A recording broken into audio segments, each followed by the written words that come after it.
Good evening, everyone. This is an introduction video on how the course is run for our Bio 141 L01 section, which is the online section, and there is no meeting time, and there is no face-to-face meeting or Zoom meeting. It's basically done over Canvas. And I've been getting a lot of emails about a lot of questions about the materials that you need to study, what you need to turn in, and how the course works. It's very simple. The good thing about this course is organization and simplicity. So when you go to Canvas, there are two sections to the course: the lab section and the lecture section. The lab section is the L01L. The lab section is worth 350 points or 35% of your grade. The lab quizzes, the lab notes, the lab exams, and your lab grades are going to be posted in the lab section. All the lecture materials are going to be posted in the lecture section. At the end, I would take your total from the lab and add it to your total from the lecture, and that would be one out of 1,000 points. So let's say you got 300 out of 350 from the lab section. You got 600 out of 650 from the lecture. 600 plus 300, 900. That's 90%, which would be an A. So let's navigate through this. Let's go through the lecture section. First thing that I would recommend you do is definitely go to the module section and print out the course schedule and assessment method. So definitely print out the course schedule and also print out the assessment method. Let's see.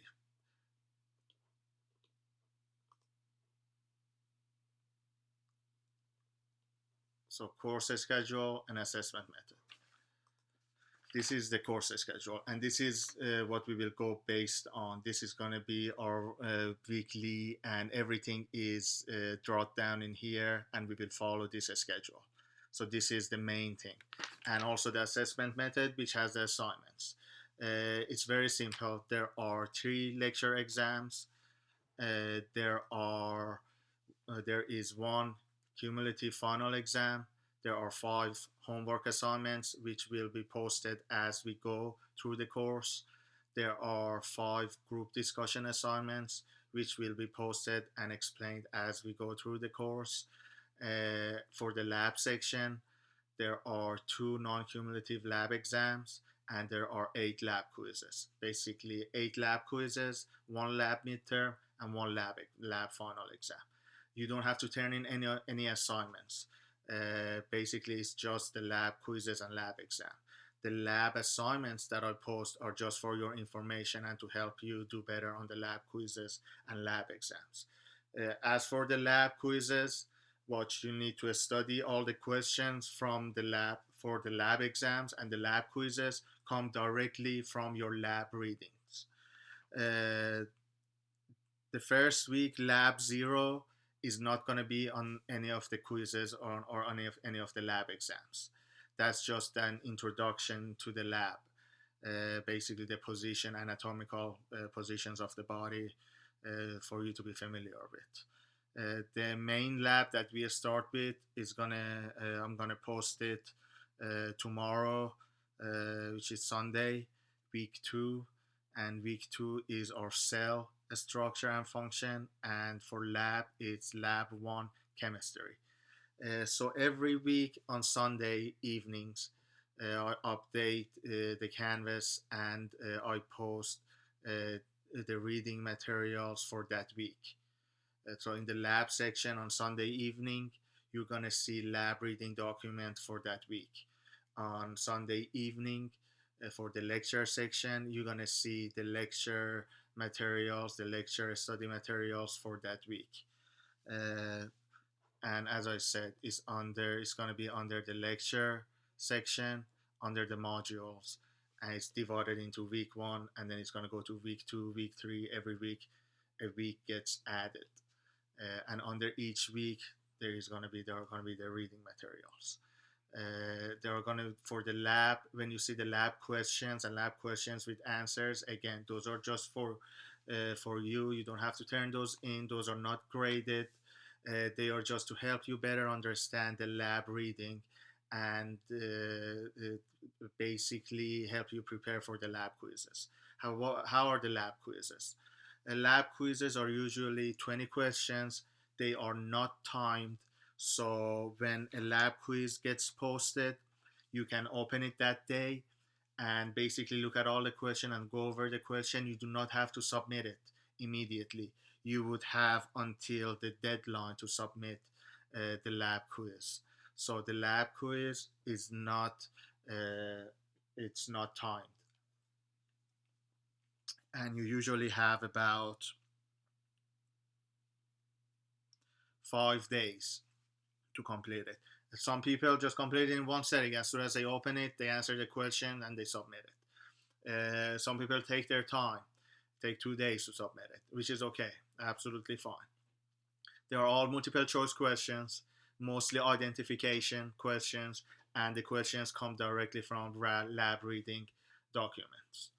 So, lab quiz one, which is going to be posted in the lab section of the course, it's going to cover lab one. Simple as that. It's going to cover lab one reading document. So, lab quiz one, when it gets posted on January 27th, there are going to be around 20 multiple choice questions. Sometimes there are some matching questions, true or false questions, mostly multiple choice identification questions. And it will be posted on January 27th. You will have until January 31st to submit it. So that's how the quizzes are. If you have any question on the quiz questions, feel more than free to email me, and I will guide you through the question. But all the questions come from the reading documents that's associated with that lab quiz. So that's the lab section. As far as the lecture is concerned, you would go to your dashboard, and when you click on the lecture section of the course, every week, as I said, on Sundays it gets updated, and I post weekly reading materials. Now you might see that there are a lot of reading materials that are posted under week one. There are four, and basically every week there will be four documents. Which documents do you need to focus on? Because the documents are each of them are pretty lengthy, and by no means do I want you to read all of them. Absolutely not. The main ones that I would recommend, that I would highly suggest that you start out and study, are the lecture notes and the supplemental notes. Always start out with the supplemental notes and read the supplemental notes, study the supplemental notes, and then read the lecture notes. Lecture notes re-emphasize a lot of the materials from the supplemental notes. Text reading and the slides, I would say, are just for more clarification, and if you need further reference to better understand the concepts that are covered in the lecture notes and supplemental notes, then refer to the text reading or the slides. But by no means do I want you to read through the whole text reading that I post, that PDF file that's 20 something or sometimes 40 something pages. That's more for your reference. All the exams, all the quizzes are open books, so you will have all these materials in front of you when you take your exams. Let's talk about lecture exams. Lecture exams are timed, so they are not like the lab quizzes. All the exams are timed. The lecture exams are timed, but you will have plenty of time. I usually give you 300 minutes to complete a lecture exam. A lecture exam is usually 40 questions, except the final exam is 50 questions, and there are multiple choice questions as well. Sometimes true or false or matching, but no essay or short answer questions. 40 multiple choice questions, and you will have 300 minutes, which has to be done in one sitting. The exams are curved, and I do adjust the grades accordingly when everyone has submitted the exams. For example, exam one, it's going to be on week 5. It's going to be available from February 18 to February 21st. If you decide to take it on February 18, then you would have, as soon as you click on open the link and as soon as you attempt the exam, you will have that many minutes to complete and submit the exams. It's not going to be like the lab quizzes where you can go back to it and finish it the next day, or until you will have plenty of time until the submission date. This with the lecture exams, once it becomes available, uh, once you decide to click on it and attempt it, you have to complete it in one sitting, and you will have 300 minutes, which is plenty of time. A lot of you will not need more than 80 minutes, but 300 minutes is it's very generous as far as the timing goes. And the questions are multiple choice as well. Usually the day before I post an exam and an exam becomes available, I usually post a exam review video, just a video just like this, and then I will send out the link for you guys to study. I do communicate weekly with you, with all of you through group email, and send out weekly updates at least once a week. So I do, and as whenever I post an assignment, I keep you updated and I send out a group email that an assignment has been posted. Uh, so there are, as I said, uh, I will post the material, and then okay, we were talking about the. Sorry, I just lost the train of my thought. We were talking about lecture exam review videos that I post the day before I post an exam, which are the materials that I usually go over the exam questions and basically pinpoints the topics and pinpoints the pages, and I would refer you back to lecture notes, supplemental notes, what you need to study, and exactly what sections the questions are from. So I will cover nearly, I would go from, okay, question one is about this, and I would refer you to page 5 of lecture supplemental notes on chemistry, section D 2.4, or this paragraph on this page. Make sure to study that. A question will come from that paragraph. So that's how the exam lecture videos, uh, the review videos are. So a lot of students find those very helpful, and I highly encourage you to watch those videos when I post them, and when I send an email out letting you know that they have been posted. Okay, so that's takes care of the lecture exams. There will be a final exam. Final exam is cumulative, and there will also be a final exam review video that I will post ahead of time, which will help you again with the questions. So by no means do I want to add more work or make anything more difficult than it already is. It's a lot of material. It's anatomy and physiology, and we are not in a classroom setting, and it already is difficult. And my goal is not to make things any more difficult than they already are. I'm here to help. And I'm here to assist, and I want to make things very easy so you can understand it, so you can go on to take anatomy and physiology too. So absolutely, as far as turning dates, I'm very lenient on those as well. If you need extra time on an assignment, just let me know and communicate with me through email. Uh, then let's talk about other assignments. The only other assignments that you will have are 5 homework assignments, which will be posted on an ongoing base. The first homework assignment will be on the skin and will be posted on week 4, and next one week 5 or week 6, and so on and so forth. They are homework assignments, very simple, and you would submit them online and answer the questions. All and then same thing with the discussion board assignment. There are 5 discussion board assignments. where we will discuss a disease state of a system that we are covering. And the first discussion will be the skin again, and it will be a discussion about a skin condition or a skin disorder or a skin disease, where I would start uh, the discussion, and I would talk about a disease of a skin, and I would write about two paragraphs, and then I would want you to reply back to it, reply to that thread or to that discussion, and you would pick a disorder, and you would write two paragraphs about the disorder that you have picked. So those will get posted on an ongoing basis. All the due dates for homework assignments and discussion board assignments are May 3, Sunday, May 3.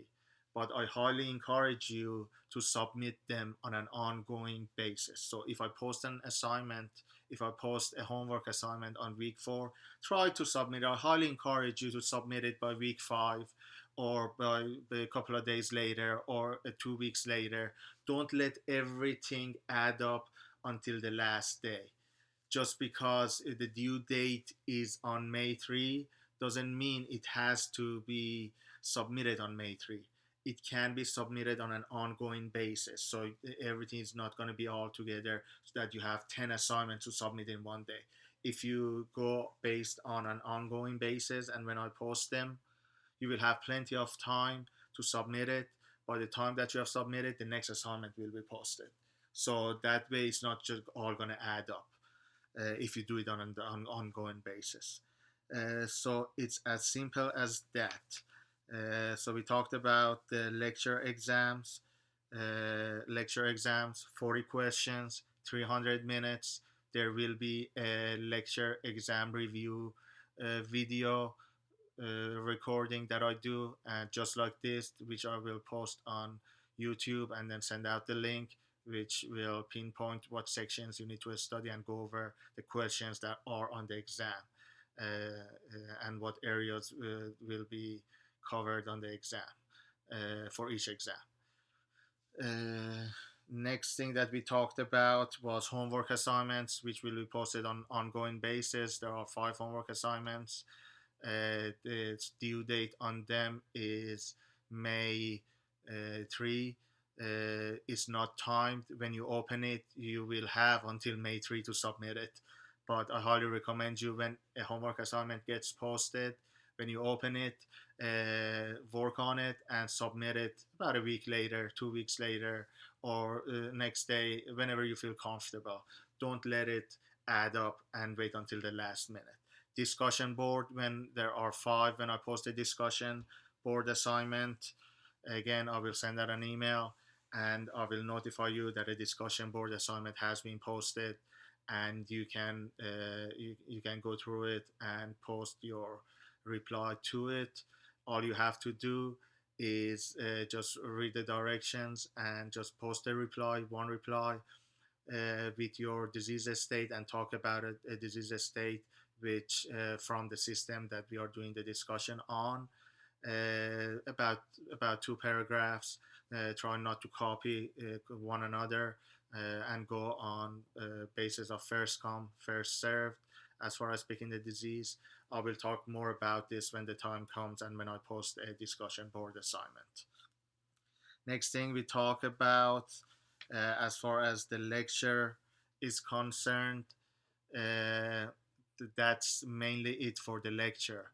It's the lecture exams, the homework assignment, and the discussion board assignment. The lab, just the lab quiz and the lab exam. So it's very simple and straightforward, 1000 point. What to study for the lab quizzes and lab exams is the lab reading documents and the lab questions. Try to do the questions on your own first, and then and then look at the questions with the answers and study those as well. So the lab quizzes covers the lab reading documents, and all the quiz questions will come from the lab reading document that are posted. So lab quiz 1 will cover lab reading 1. Lab reading 0 does not have a quiz. so you don't have to worry about lab reading 0. And then lab quiz 2 covers lab reading 2, which is going to be available on week 3. So we will go based on this schedule, and keep everything very simple. Let me know if you have any questions. Shoot me an email. If you want to set up Zoom meeting with me, you're more than welcome to. Let me know in an email. I'm very responsive to emails. And it's going to be a great semester. I'm sure you will all do fine. No need to worry about anything. Just keep up with the readings. Watch the videos that I post for the exams, and for lecture exams, the most important ones, the main ones, are the lecture notes and the supplemental notes. uh, where um, uh, uh, if you need to, if for further as a reference, you can look through the text reading and the slides, but the main two documents are the lecture notes and supplemental notes, and you should be fine. As far as a lot of you had asked me about textbook that you have purchased, I highly recommend that you keep them for next term, because you will use them in anatomy and physiology too, if there when there is the other instructor, when another instructor teaches it, because I think usually in this fall and summer, all I'm teaching is anatomy and physiology 1. I don't think I'm teaching any anatomy and physiology 2. So you wouldn't, probably the other instructor might use the textbook, and you would have to buy the text. Just because I don't require the text, it's not a requirement in my class, doesn't mean it's not going to be a requirement for AMP2. So for those of you who have purchased textbook, there is no requirement for the course for you to purchase a textbook or any reading material. Everything will be provided for you. And But however, for AMP2, if you decide to take AMP2, which most of you will go on to take AMP2, then definitely, absolutely, there will be, you will probably need the textbook. So you might want to hold on to it. As I said, if you have any questions, shoot me an email. If you want a Zoom meeting, shoot me an email. We can set up a Zoom meeting. I hope this video was helpful and answer some of your questions. Thank you, guys.